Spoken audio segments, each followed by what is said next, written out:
A unanimous Supreme Court ruling just altered what occurs the next time flashing lights show up in your rearview mirror. And almost no one is discussing it yet. 9 justices, zero disagreement, establishing a boundary that directly impacts every single driver who legally possesses a firearm in their vehicle. And here's the part that should give you pause. Most people won't learn about this ruling until after it becomes relevant, until they're already stopped, until an officer is positioned at their window, until a completely routine traffic stop starts progressing in a direction they didn't anticipate. Because in that moment, there's a split-second decision that determines everything, whether your rights actually safeguard you or whether they quietly vanish. And what makes this even more concerning is how misleading this ruling can be if you only comprehend half of it. On the surface, it sounds like a massive victory, and it is. But underneath that headline is a set of conditions, limits, and pressure points that can completely reverse the outcome against you if you don't know exactly how this works in the real world. There are moments during a stop where this decision can shut everything down in your favor instantly. And there are moments where one sentence, one movement, or one wrong assumption makes it ineffective. So before you ever find yourself on the side of the road trying to figure it out in real time, you need to comprehend exactly what just changed and, more importantly, what didn't. Hi, I'm Sofia, and welcome to USA Daily Alert, where I break down major legal rulings like this in a way that actually prepares you for what happens outside the courtroom, where these rulings either safeguard you or fail you completely.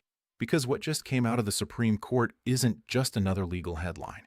It's something that directly impacts how law enforcement can interact with you the moment a firearm is involved in a traffic stop. And in the next few minutes, I'm going to walk you through exactly what the court said, why all 9 justices agreed, which almost never happens in cases like this, and the critical details most people will miss that could cost them everything in the wrong situation. I'll also show you the specific moments during a stop where this ruling works in your favor and the exact situations where it doesn't apply at all. And there are 3 specific vulnerabilities built into this that you need to understand thoroughly, because they're the exact points where things go wrong for people who think they're protected when they're not. To comprehend why this ruling matters as much as it does, you have to understand the tension that's been building for years beneath the surface of something as ordinary as a traffic stop. Because on paper, your rights are very clear. The Second Amendment gives you the right to keep and bear arms. That's not ambiguous. And for millions of Americans, it's something they exercise every single day legally, responsibly, and without incident. At the same time, the Fourth Amendment protects you from unreasonable searches and seizures. That means the government cannot examine your vehicle, your belongings, or your property without a warrant or a very specific legal justification known as probable cause. 2 rights, both fundamental, both non-negotiable. And yet out on the road, those 2 rights started colliding in a way that created a serious legal problem. Because here's the question that kept coming up in courtrooms across the country. The moment an officer discovers that there is a firearm inside your vehicle during a traffic stop, what does that actually allow them to do next? Does that information alone give them the authority to search your car even if you've done nothing wrong? Even if the firearm is completely legal? Even if there are no other signs of unlawful activity? That question might sound straightforward, but the answer is coming from different courts where anything but. And that's where things started to get concerning for law-abiding gun owners. Some lower courts began building a legal theory that at its core treated the presence of a firearm as inherently questionable. The reasoning went like this. Firearms are potentially hazardous by nature. If a firearm is present, then the situation carries an inherent risk. And if the situation is inherently risky, then an officer should have broader authority to ensure their safety, including searching the vehicle. On the surface, that might sound like a precaution, but in practice, it created something far more serious. It turned lawful behavior into a justification for government intrusion. It meant that simply exercising your Second Amendment right could be used against you to weaken your Fourth Amendment protection. Think about what that actually means in real terms. You're following the law. You're possessing legally. You're not suspected of any violation. And yet, the mere presence of that firearm could be treated as a green light for a search. No warrant, no additional evidence, no specific reason to believe you've done anything wrong, just the firearm. And once that logic starts to take hold, you're no longer operating with 2 separate constitutional protections. You're being forced into a trade-off. Possess your firearm or keep your privacy, but not both. That's not how the Constitution is supposed to function. Those rights are meant to coexist, not cancel each other out. But this wasn't just a theoretical debate happening in law schools. It was playing out in real traffic stops with real consequences. And it was spreading more cases, more rulings, more situations where lawful gun owners found themselves being treated as if they had already crossed a legal line simply because of what they had in their vehicle. And the deeper this trend went, the more it started to reshape behavior on the ground. Officers didn't need to articulate much beyond the presence of a firearm. Courts were increasingly willing to accept that as enough.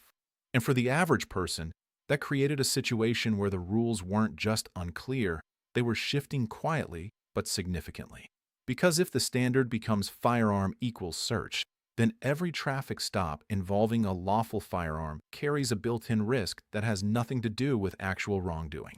That's the environment this case came out of, not one isolated incident, but a growing pattern that was starting to blur a constitutional boundary that's supposed to be very clear. And once that boundary starts to blur, it doesn't stay contained. It expands. It gets tested, and eventually it forces the highest court in the country to step in and decide once and for all where that line actually is. The case that finally forced the Supreme Court to step in didn't start with anything dramatic. No high-speed pursuit, no major investigation. It started the same way most of these situations do, with a routine traffic stop, the kind you've either experienced yourself or could experience any day. A minor infraction, something small, the kind of stop that should be over in a few minutes with a warning or a citation and nothing more. The officer approaches the vehicle. The interaction begins normally. The driver is calm, cooperative, not behaving erratically, not giving any reason to escalate the situation. At some point during that exchange, it becomes clear that there is a firearm in the vehicle. The driver doesn't hide it. He doesn't act suspiciously. He discloses it or it becomes visible. Either way, there's no indication of unlawful behavior. This is a law-abiding citizen exercising a legal right.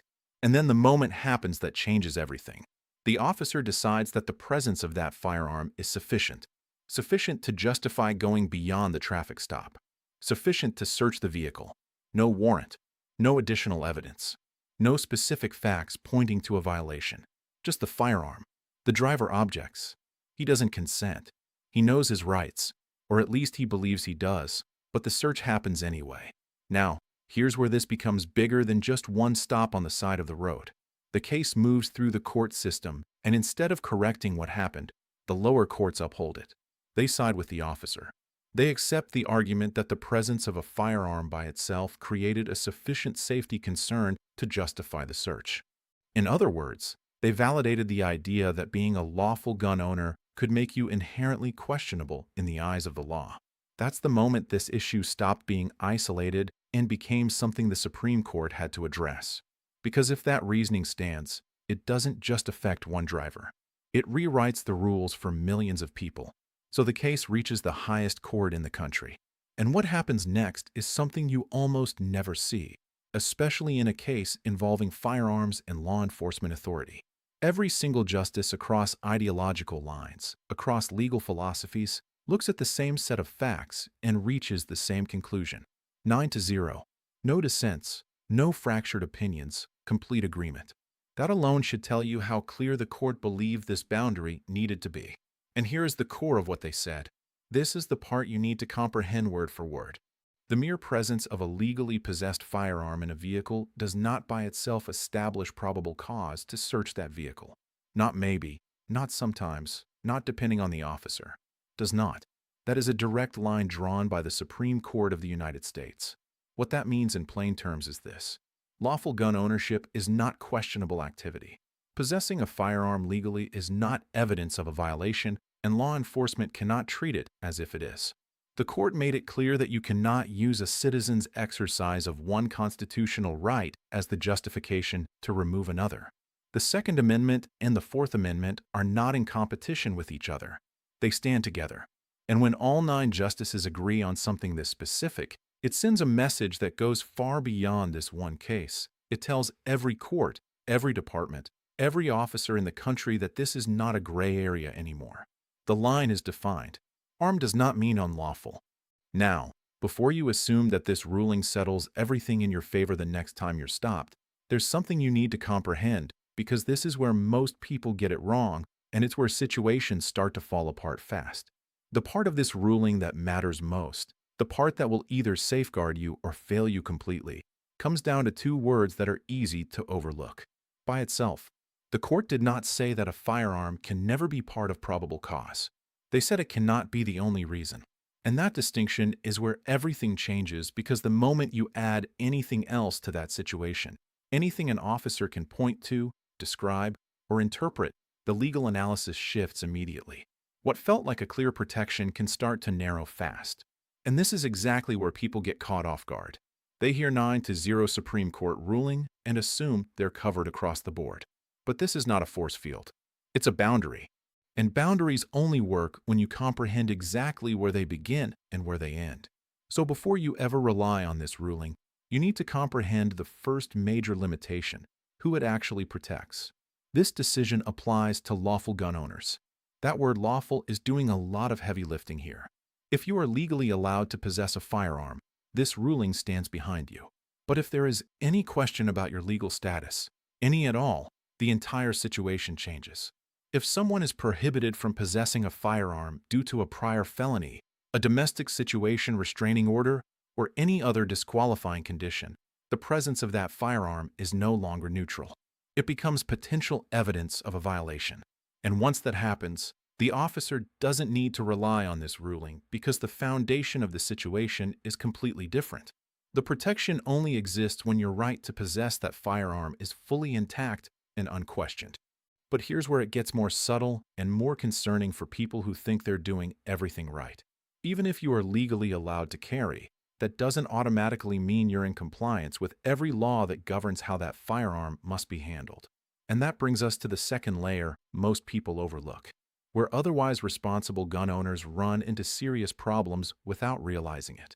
Because legality isn't just about whether you can have the firearm. It's also about how you're possessing it, how it's stored, and whether it complies with the specific laws of the state you're in at that exact moment.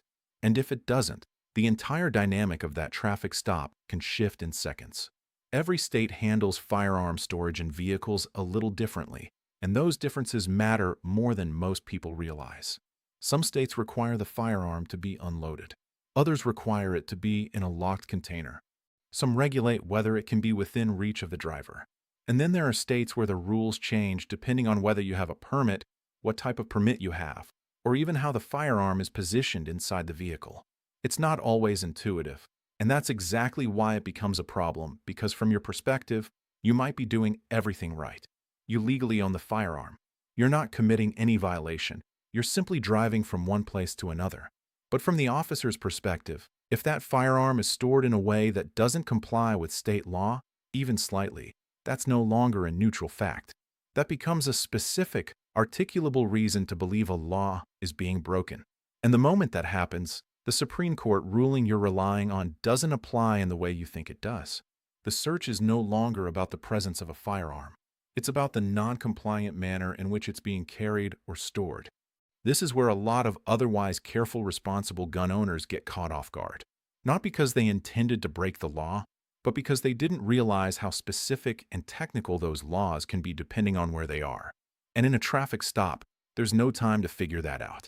The officer is making decisions in real time based on what they see, what they're told, and what they know about the law in that jurisdiction. If something doesn't line up even slightly, that's all it takes to shift the entire encounter. And then there's the third vulnerability, the one that gets used most often because it's the most flexible. It's what's known as the totality of the circumstances. And this is where the firearm, even though it cannot stand alone as probable cause, becomes part of a bigger picture that an officer can use to justify a search. Imagine a stop where everything seems normal at first. You're possessing legally. The firearm is stored correctly. On its own, there's nothing there that justifies a search. But now add a few small details. A passenger who appears unusually nervous. A faint odor that the officer believes could be tied to a controlled substance. Answers to simple questions that don't quite line up. None of these things individually may be sufficient, but combined they start to form a narrative. And that's exactly how it's framed. The officer won't say the search was because of the firearm.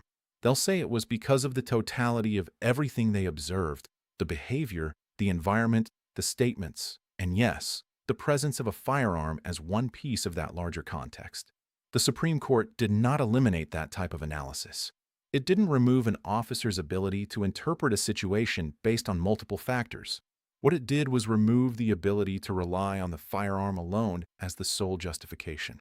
That distinction is critical because in real-world scenarios, stops are rarely judged on a single detail. They're judged on the combination of everything happening in that moment.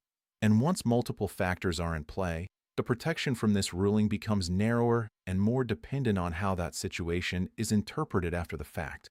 Which brings us to the moment where most of these encounters are decided, not by the law, not by the court, but by a single question that sounds simple on the surface and ends up overriding everything you just learned.